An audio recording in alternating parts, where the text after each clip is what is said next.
You're listening to Afternoon Jazz at 90.5 FM, WSNC Winston-Salem, jazz in all its colors from the campus of Winston-Salem State University.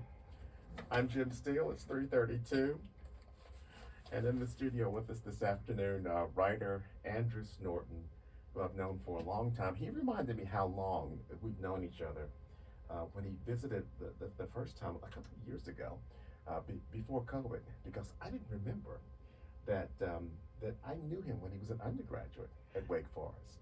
And I was working on the campus then at that time in public relations and marketing, and something happened, and long story out of short, I talked to his parents, and I think we all cranked up our brooms and rode around until everything was straightened out. Details on that another time. But Andrew Snorton, welcome. Glad you're here. It is so good to see you, and to your amazing audience for Triad and Focus and the entire team. Thank you, and it's always good to get back here to Winston-Salem. You know, there's great people like you, great people that I've been blessed to interact with here at Winston-Salem State, and of course the alma mater Wake Forest. So it is truly, truly a blessing to be back here. Now, I couldn't help but notice when you came in that you've got this very sporty chapeau on your head. And we're Facebook Live right now, and we'll post photographs. But there's a backstory to the hat. Definitely. So the backstory is last year I would do a lot of press and media work for an Atlanta-based fedora company called 1820 Lifestyle. Shouts to Chris Kinder, who's the owner, brainchild, person who's like, hey, Andrew, I need you to work with me. And we were able to get a lot of great things done. She's still doing amazing work. And she's like, you know what? I need to outfit you. And I had no idea what she was going to do, but I tell you what, this right here is a custom design that she did for me, and I debuted it in December of last year when I was able to serve as one of the red carpet hosts for Styletainment Entertainment's Black Tie, where they recognize breast cancer survivors. So shouts to Styletainment up in New Brunswick, New Jersey. Shouts, of course, to 1820 Lifestyle, based in Atlanta. Like I said, Black woman-owned business. So check them out. Please check them out. And a great thing that you all were doing to raise money for breast cancer. I tell you what, Styletainment, giving them a quick shout. The owner, Missouri Eddings, is a breast cancer survivor. They do a lot of arts, entertainment, fashion. So with their play, which is in their 10th year, October 20th, they will be performing at the New Brunswick Center for Performing Arts, and then the 22nd is when I'll be up there at the Hyatt Regency up in New Brunswick, New Jersey. Black Tie Affair. Proceeds are helping go support breast cancer awareness, and as I said, supporting breast cancer survivors. So I'm excited to be a part of that. And like I said, just excited to be here. I'm looking forward to, like, not only today but tomorrow. Like, you know, you can tell I'm like a kid in a candy store, basically. Well, it's 3:35. You're listening to Afternoon Jazz at 90.5 FM, WSNC Winston-Salem, jazz in all its colors from the campus of Winston-Salem State University. In the studio with us this afternoon, writer Andrew Snorton. Writing is one of the things you do. I think it's the most important thing you do. I'm just going to go ahead and cut to the chase and say it's probably your favorite of all the things that you do. I say this, you know, words have power and meaning, and one of the books that really influenced me is As a Man Thinketh. And so what you put in your head is going to come out in your words and actions. And like I said, words have meaning, words are powerful. So I'm blessed to have, since my debut in 2017, having written 3 books. The most recent one, Nothing Minor, covers my minor league coverage of baseball in the Southeast. And I was very intentional with interviewing a number of African-American players because we know those percentages have dwindled. But since I've done the book, about half the players I've interviewed either have been or are currently on major league rosters.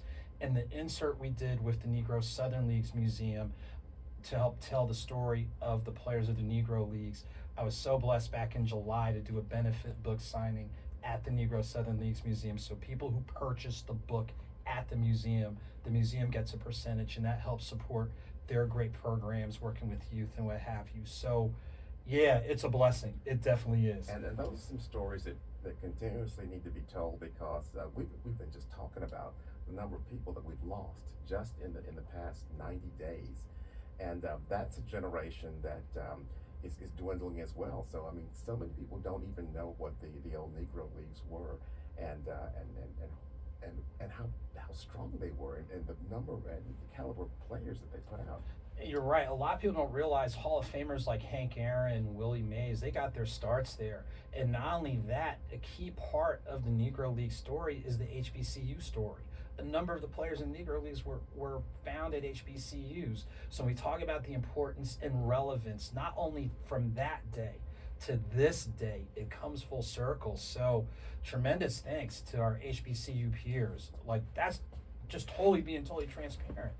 For in a number of instances, if it wasn't for our HBCU peers, some of the things that we're seeing right now, we wouldn't see to the degree and as readily as we have. So you got, no pun intended, you got to tip your hat to our HBCU colleagues. Yeah, and you and I have a similar background, a similar experience in that we did our undergraduate work at not at HBCUs, and we were the generations that actually did the integrating. I mean, our parents did the marching and the fighting, but we actually did the integrating. That's another whole story altogether that we won't get into right now.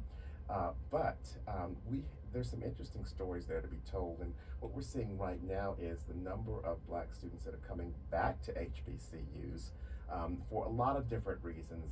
And I understand completely, because I don't know about you, Andrew, but I always felt like I was missing something.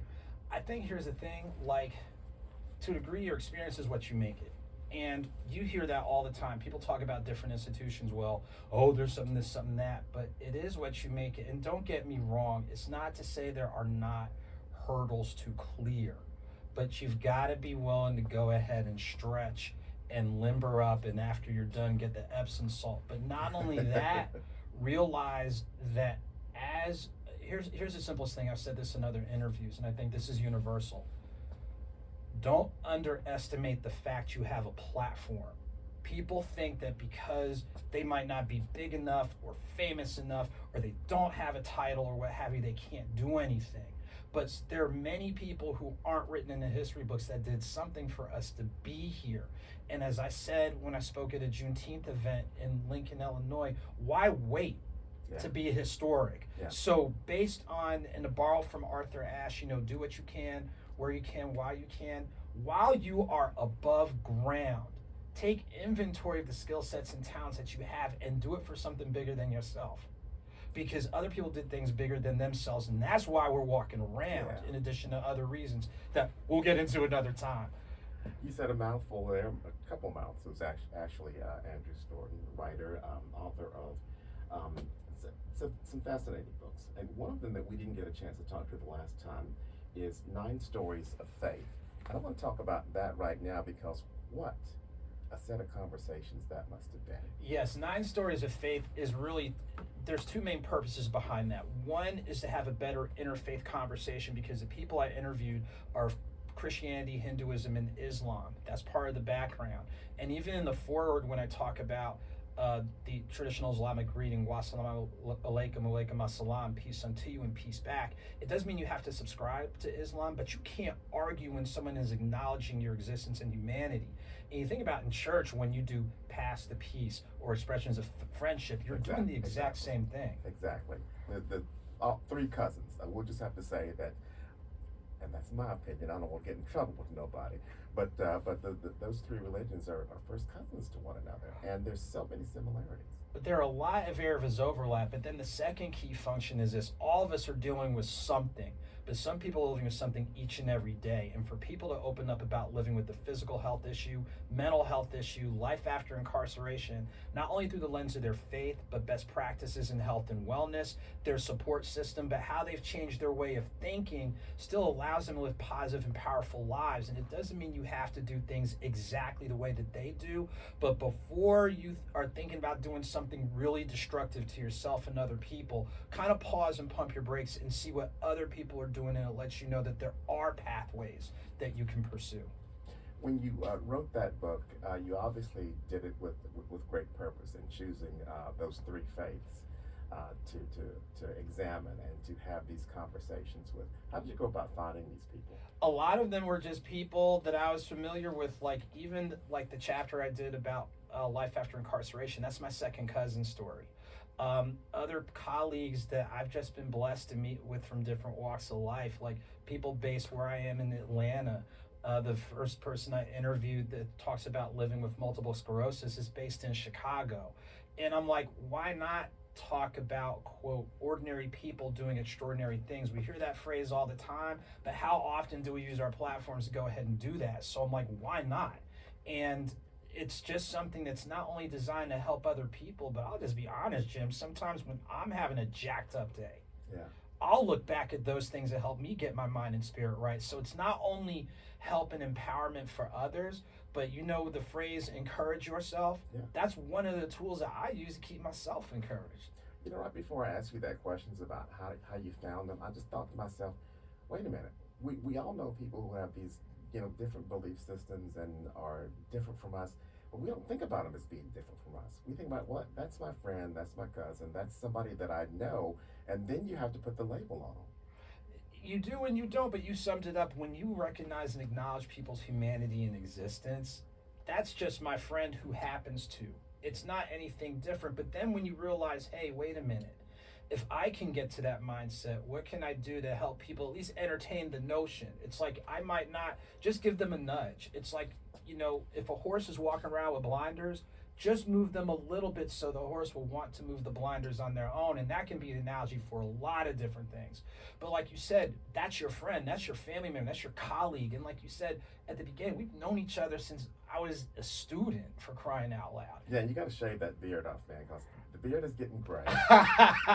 Mine's been gray for a long time, but you're going to have to shave that. Well, I got a compliment on it earlier today, so it just helps. It's distinguishing. Yeah, okay. It gives me presence. Right, and you're a writer. You need that. Writer Andrew Snorton in town to do some book signings, and you were great to come by and talk with us. And one of the things I wanted to ask you about was, we've been hunkered down for a couple of years now, and you don't just write. You have to go out and be around people. How did you make it through COVID? Honestly, early on it wasn't easy, and I'll admit, like a number of people, like if I'd go further than my mailbox, anything that I was wearing was going in the laundry, and I was hopping in the shower. And I'll tell you what helped me, honestly, something I do now is walk. Thankfully, there's a park within like 6-7 minutes of where I live. I was getting out there every day, literally, early in COVID. Now it's probably like 4 days a week, trying to get 3.5 miles in, but that's where I do my prayer and meditation. I'll go ahead and just be a big kid and, hey, wow, look at the birds, look at the squirrel, look at the geese and all that type of stuff. Just help get my mind and spirit right, because I'll admit there are a couple nights where I couldn't shut down, and there's one night specifically I was up all night, figured I'd go to the park and be tired. Jim, it was like 30 plus hours before I went to sleep. So early on, you know, I was kind of bugging out, but I was able to find a space. And then during COVID is when I wrote Nothing Minor. And then even though the traditional book festivals weren't going on, you had to go ahead and utilize virtual. So now I think one of the best things about COVID is it forced you to expand your toolkit, expand your toolbox, expand your repertoire. And so even though we have a preference, like I love being in person, but if there's times when you can't be in person, you have to utilize the next best thing and just be open to doing things differently every once in a while. Exactly. Writer Andrew Snorton, you've covered baseball, you've covered religion. If you want to make things perfect, you got to cover dog stacks. I'll tell you just put it on your list. I'm just saying, put it on your list. Real quick, before I remind people about the book signing tomorrow, running joke is the dog that we had when I was a student turned 20 before I did. And I'm talking about 20 human years. Like literally, I know dogs age, 7 times as fast? So our dog, before she passed, lived 20 human years, and she turned 20 before I did. So I've got definitely the nostalgia about that, as well as my grandfather on my grandmom and granddad on my dad's side had German Shepherds and things along those lines. So you never know. Maybe in the not too distant future, but we'll see. But speaking of the immediate future, I'm real excited. The next book I'm going to drop, scheduled for mid-October. It'll be just in time before doing the Louisville Book Festival at the end of October. So Quotes and Notes is going to be part reflection, part journal, but all real and authentic, and to challenge you to think and challenge you to evaluate and just kind of tap in to what's been inside you that you haven't quite let out yet. So the creative, constructive, all those types of things. So definitely make sure to check me out. And in regards to when that's going to drop, but definitely mid-October. And if I may, as a reminder, tomorrow on the campus of Wake Forest University from 2 to 4:30 p.m. at the main bookstore on the quad. Join me for a book signing. Look, meet, greet, connect, add to your library, stop by and say hi. And like I'll tell anybody, man, look, when you support us as authors, it allows us to support other entities. And one of the entities that I'm looking at supporting again is going to be the Malloy Jordan Center. We've done grants for them, meaning our nonprofit. So when you're supporting an author, you're doing more than supporting that author. So definitely ask for your humbly ask for your support for tomorrow. Author Andrew Snorton, thanks for coming by to talk about your books, talking about life, baseball, religion, and one day soon we're going to be talking about dogs in your past and maybe a dog in your future. Who knows? We never know. We never know. Thank you so much for having me on. Continued well wishes to everybody out there. Please continue to support this great station and the great people that are part of it. It's 3:48. You're listening to Afternoon Jazz at 90.5 FM, WSNC Winston-Salem. Jazz in all its colors from the campus of Winston-Salem State University.